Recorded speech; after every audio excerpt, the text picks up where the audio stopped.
ए झकमक साड़ी वो ए झकमक साड़ी ना ए भौजी मटक मटक के जाथे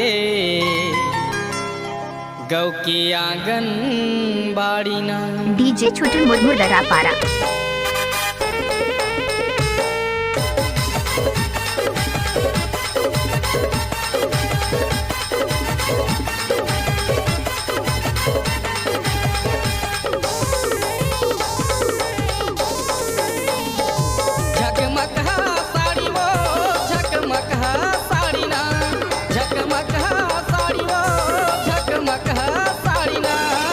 डीजे छोटन मुरमुर दरा पारा।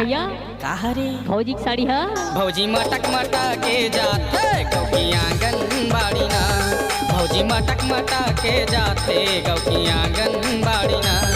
झकमक साड़ी वो झकमक साड़ी ना। झकमक साड़ी वो झकमक साड़ी ना। भौजी मटक मटक के जाते गौ की आंगन बाड़ी ना। भौजी मटक मटक के जाते गौ की आंगन बाड़ी ना। डीजे राम बाबू मुरमुर। डीजे राम बाबू मुरमुर।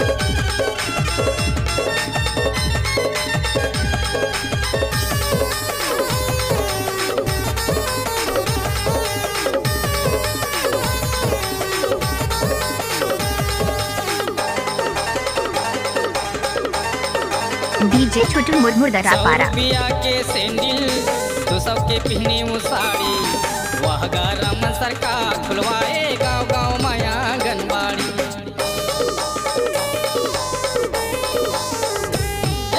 100 रुपया के सैंडल तो सबके पहनी वो साड़ी वह गरम सरकार खुलवाए गाँव गाँव माया आंगनबाड़ी। ए गुलाबी साड़ी वो हरियर नौरंगी साड़ी ना।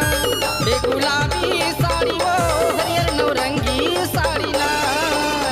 अरे दादा रे का होगे भाई करेंट है कामरे भौजी की डीजे साड़ी छोटन ना मुरमुर दरा पारा। मटक के जाते गौ की आंगन बाड़ी ना।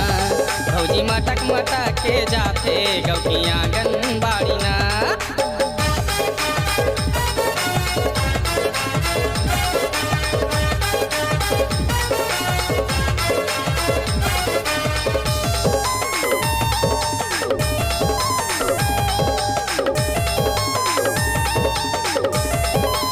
डीजे राम बाबू मुरमुर।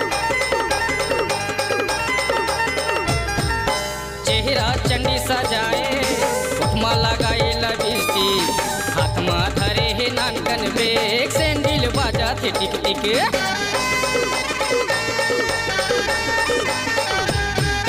चेहरा चंडी सजाए उठमा लगाए लबिस्टी हाथ में धरे है नानकन बेग सैंडल बाजा थे टिक टिक।